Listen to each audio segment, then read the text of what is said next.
Well, good morning, my beloved. So good to see you this morning. Welcome to the First Unitarian Church of Pittsburgh. It is Sunday, December 22nd at 2024.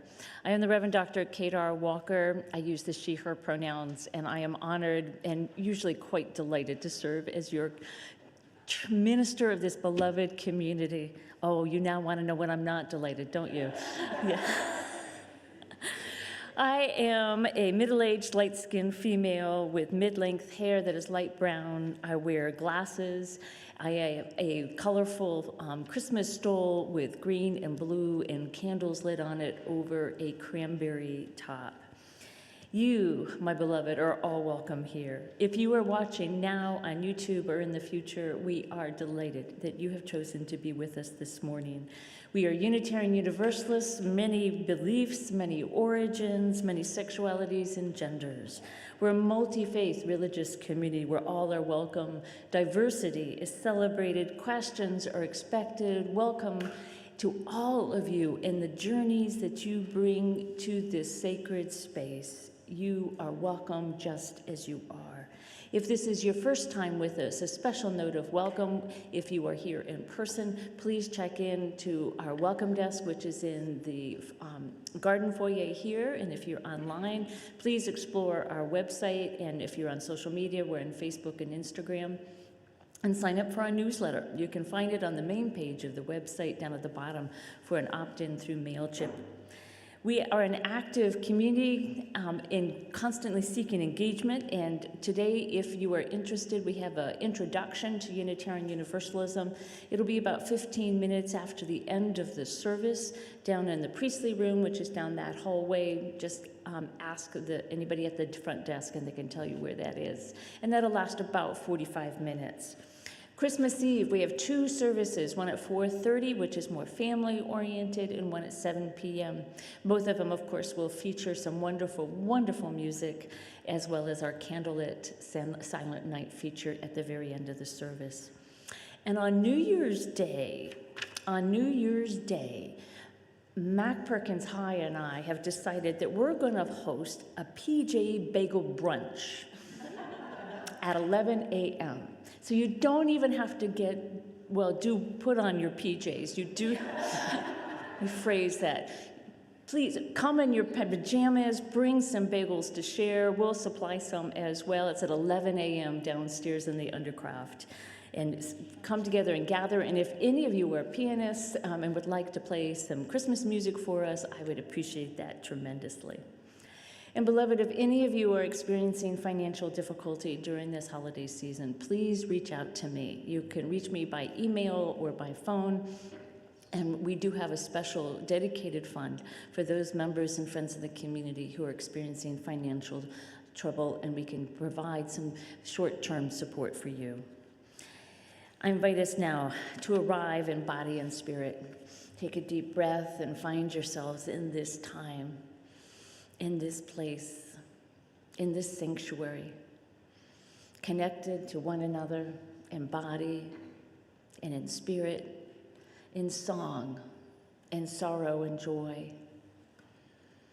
We turn to our chalice lighting, the symbol of our faith as Unitarian Universalists. This light that beacons and beckons serves as a guiding light for us throughout the darkest days of the year.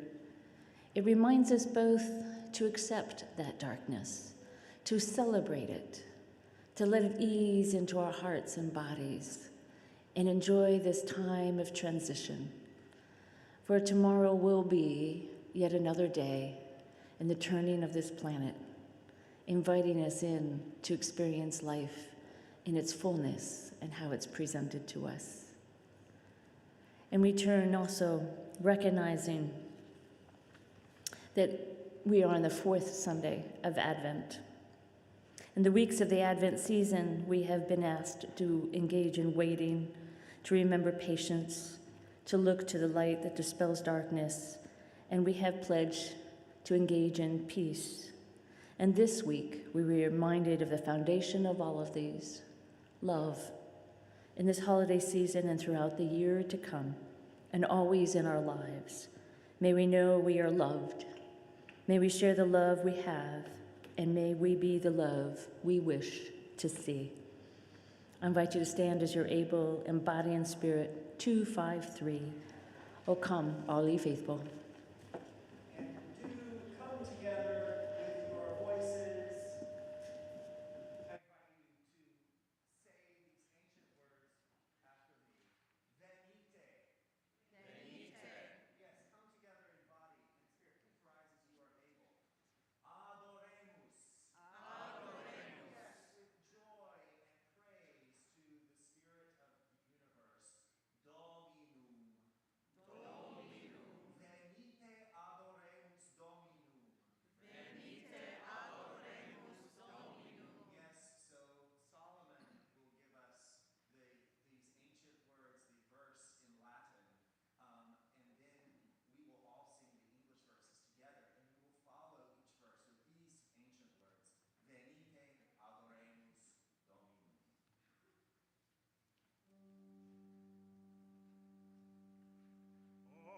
Adeste fideles, lati triumphantes, venite, venite in Bethlehem. Natum videte, regem angelorum. Venite adoremus, venite adoremus, venite adoremus Dominum.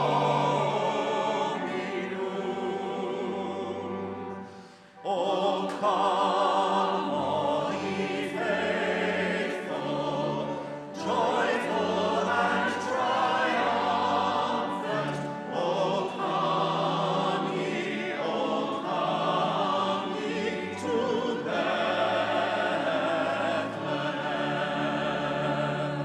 Come and behold him, born the King of angels. Venite adoremus, venite adoremus, venite adoremus Dominum.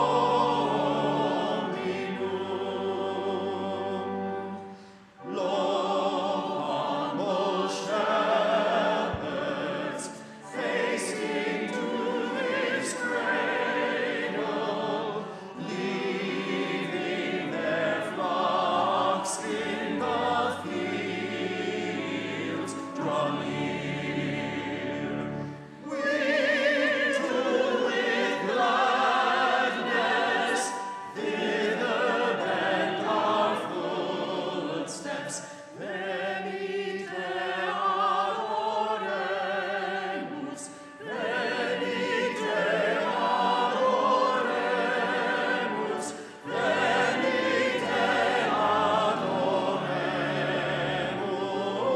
Dominum.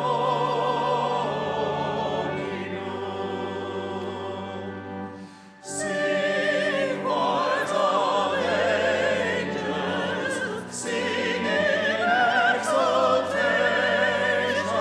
Oh, sing, all ye citizens of heaven. Glory to God, all glory in the highest. Venite adoremus, venite adoremus, venite adoremus Dominum. Thank you.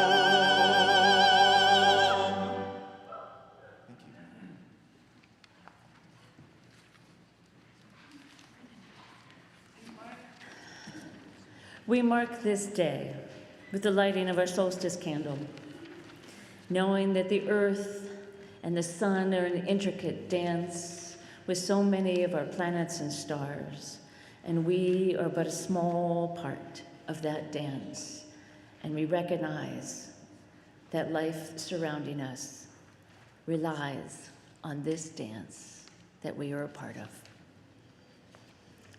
I invite you to join our voices for 73, Chant for the Seasons. Do we want them to stand? Sure. Why not? The words are in your order of service. Chant for the Seasons, verse 2 for winter.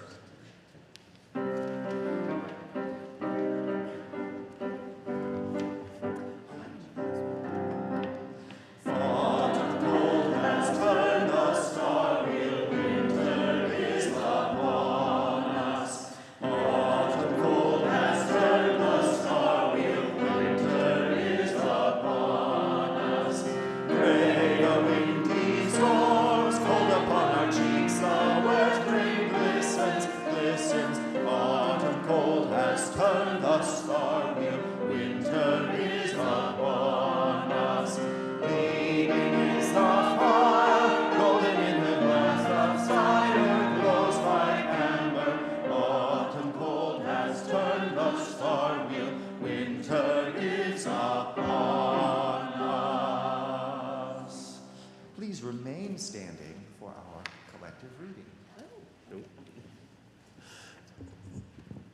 Good morning. The words of the collective reading can be found in your order of service. We covenant to affirm and promote the inherent worth and dignity of every person, justice, equity, and compassion in human relations, acceptance of one another, and encouragement to spiritual growth in our congregations, a free and responsible search for truth and meaning, the right of conscience and the use of the democratic process within our congregations and in society at large, the goal of world community with peace, liberty, and justice for all, respect for the interdependent web of all existence of which we are a part, journeying towards spiritual wholeness by working to build a diverse, multicultural, beloved community by our actions that accountably dismantle racism and other oppressions in ourselves and our institutions. Thank you. I now invite all those who are young or young at heart to join me up on the stage for a story. This one is called The Oak King and the Holly King.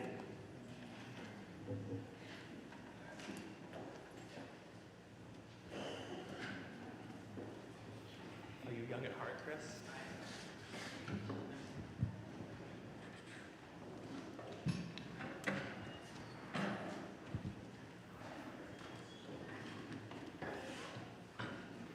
Hello. Ooh, we got a hot mic. Can we turn it down a little bit? How are you? You're good? It's nice to see you guys. So this is a very old story in some ways and a new story in other ways. It's called The Oak King and the Holly King. And these are characters that go way back in Germanic and Nordic legend. So the Oak King is the king of summer. He has a nice little crown of oak leaves. He's a bright, peppy guy. He is warm. He likes, what do you guys like doing during the summer? He likes swimming. He likes sunbathing. He likes hiking. He likes reading. Basking. Yeah, he likes basking like a lizard, just soaking in all of those rays. Going to the beach. He's a happy guy. He loves the summer. And his brother is also a happy guy. His name is the Holly King, and he wears a crown of holly, as you might expect. I don't know if you've seen holly around during the Christmas time with the green pokey leaves and the red berries. And he loves winter as much as his brother loves summer. So these two brothers have a deal with each other and with the people of the world that they will have a little fight twice a year. And this isn't a real fight, they're not trying to hurt each other, but it's a ceremonial passing of the things that matter. And so on the summer solstice, when the powers of the Oak King are at their highest, he and his brother, the Holly King, duke it out, throw a few punches, say a few mean words, and ceremonially, the Oak King gives his power over to his brother, the Holly King. And from then on, the days shorten and shorten and shorten, and the days get colder and the leaves fall off, and maybe they put salt on the roads because it's so really wonderful and icy outside. And then on the winter solstice, which was yesterday, they duke it out again. They have another little fake fight, and the Holly King gives his power back over to his brother until, for 6 months, there's more and more light, more and more warmth, and then they do it all again. So that's the background. One year, the Oak King, on the winter solstice, was looking for his brother for their important ceremonial fight so that he could start having the days be lighter and lighter again. And despite his expectations, he couldn't find his brother anywhere. He said, "Come on, the days are short enough. The sun's setting at 4 p.m. It's pretty cold. I'm wearing 3 sweatshirts and still I'm not warm enough. Where's my brother? We need to say some words and exchange our power." And he looked and he looked, and eventually he found the Holly King, who was looking very upset. And the Oak King, this is his brother, he says, "Holly King, what's going on? We're supposed to have a fight today." And the Holly King said, "No one likes me. They don't like the salt on the roads. They don't like when the sun sets at 4 p.m. And it makes me feel kind of crummy. Why should I give you back my power when the people like you all the time? I think I should hold on to my power until people can come up with a few things that they like about winter, that they like about the short days, because, I'm a person too, and that would make me feel nice." And the Oak King's a little frustrated. He wants to bathe in the sun and bask like a lizard, and it's hard to do that when it's 20 degrees outside. But he loves his brother, and he thinks he has a little bit of a point. I don't know if you've noticed, but people don't like the winter that much. Some people do, and if someone says they like the winter, people turn to them and say, "You're weird. Why do you like the winter so much? What's wrong with you? Don't you like it when people are happy?" Me too, I also like winter. You're going to be helpful for the Holly King in just a second here. You like it too? Okay, this is good news. Because the Oak King loves his brother. And he says, "You know what? You're right. We need the seasons to keep changing, but we can't just have things keep getting warmer and warmer and brighter all the time. The trees need to rest. The plants need time to grow. The people need time to tell each other stories." And the Holly King said, "Well, thank you for telling me that, but you're my brother. Of course you think that." And the Oak King said, "All right, then I'll go out and I'll find 5 people who have nice things to say about you, Holly King." And the Holly King said, "Well, that sounds all right. So, do you have some nice things to say about the Holly King?" The Holly King lets me have snowball fights with my friends, and it actually, it lets me manipulate my surroundings, like in the snow. I really like that. Yeah, that's awesome. And you said you like winter too? What do you like? like how I get to sled down mountains of snow, and I get to have snowball fights. Yeah, so right now the Holly King, he's feeling a little bit better. You can be creative in the snow. You can manipulate your environment. You can play with your friends and with your parents. But he still wants to hear a few more things. Do you have any ideas? I like winter because I think it's really good, and I think I get to throw snowballs and do a lot of fun stuff in the winter, and I think that's nice because I need a break from all the hot stuff during summer. I also need a break from the hot summer. I like winter because you can go inside and watch movies and have hot chocolate. That's a big thing for me too. During the summer, I don't want to be anywhere near anyone. I'm like, I love you, get away from me. But during the winter, you can cuddle with your friends, watch TV, sit by the fire, and it just feels so close to me. Anything you want to say nice about the winter? No. What about you, Reverend Kate? He needs one more person. I like winter because I can go to the top of a very high mountain on my skis and throw myself off that mountain really fast. So there's something for the thrill seekers as well. And the Holly King said, thank you, Oak King. I feel a little bit better. And then they had a little fake fight. And the Holly King said, but try to make sure the people remember me. And the Oak King said, I'll do my best. And then, day by day, minute by minute, there started being a little bit more sun.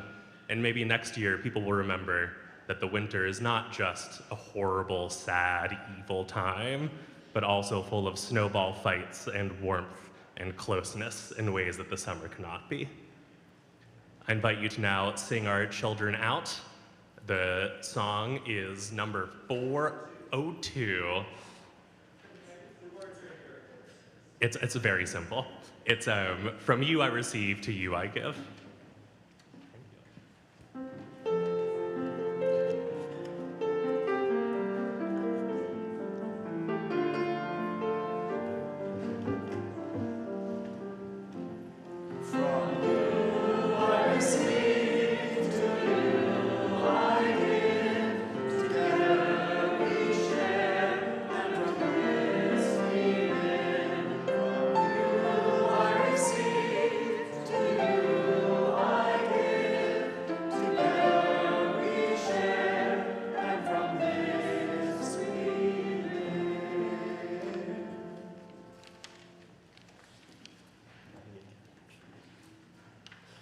Hello again. Every month we have a Share the Plate. We ask people to donate what they can, and half the money goes to our basic operating budget, and half of it goes to a group who we think does important, incredible work in the world, which is aligned with our UU values. This month, our Share the Plate partner is the East End Cooperative Ministry. We've been partnered with them for a long time, and they do incredible work for thousands of people in the Pittsburgh area, providing food, providing housing, providing job services. And those are things that are really crucial for leveling the playing field and for helping those who are not able to get by with the wealth that was passed down to them over time. So if you're able, I invite you to please donate what you can, think of our neighbors, and think of this incredible organization. I now invite up our wonderful ushers.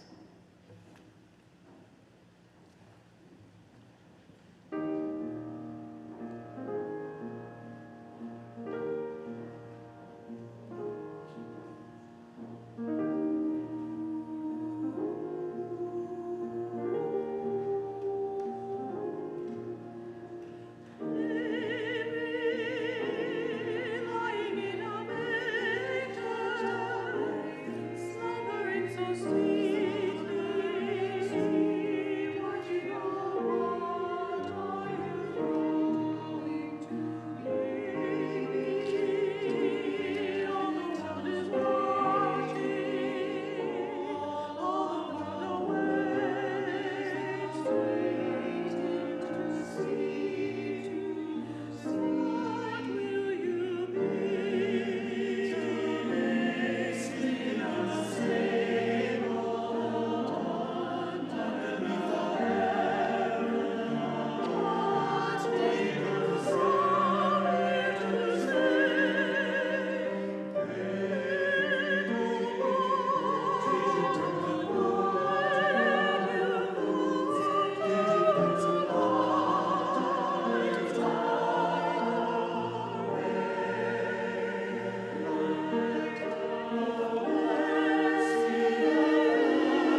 I invite you to join me with a collective breath of gratitude for Chris and our choir today.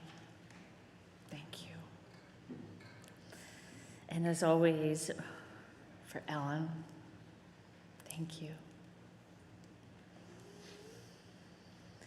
I know this time of year, for so many of us, there are memories swirling around, potential triggers swirling around of both great joy and some deep sorrow.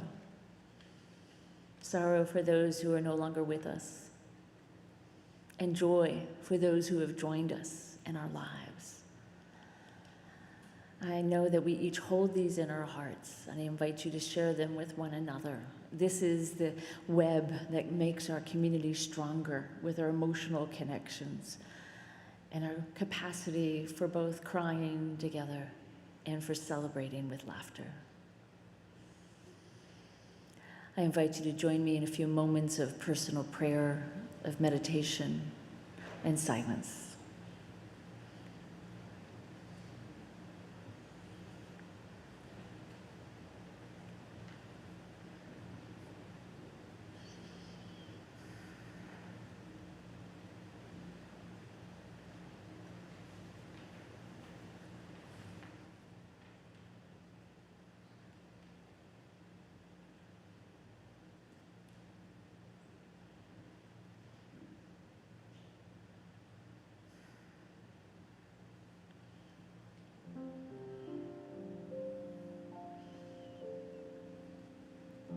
Spirit of the sun, shine down on us with your glorious beauty. You are a guide in our lives, the source of our lives, holding us all in an intricate dance as we dance around one another, like the sun and the earth and the moon and all of our planets and stars.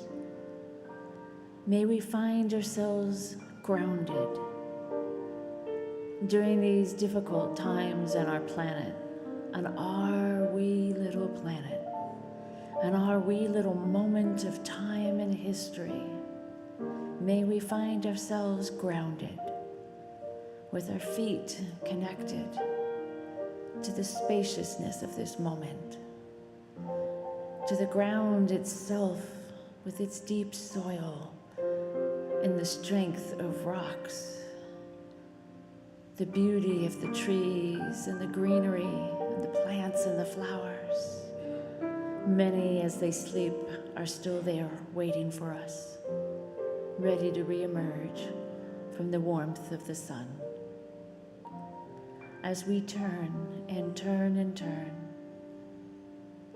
may we be reconnected with one another in our journeys and send our strength and our love and our resilience to all those who find themselves without homes, without food, who find their bodies are racked with addictions and the lack of love,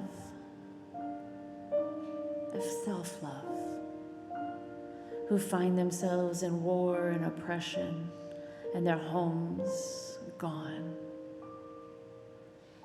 May we hold this all of this in our hearts,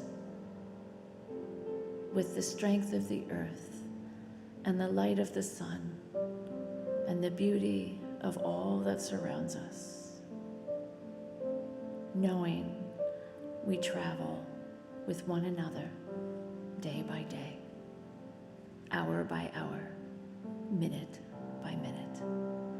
In these precious days, may the holy and all that we hold as precious and sacred be within our arms and our lips and our daily moments. Precious be. Amen.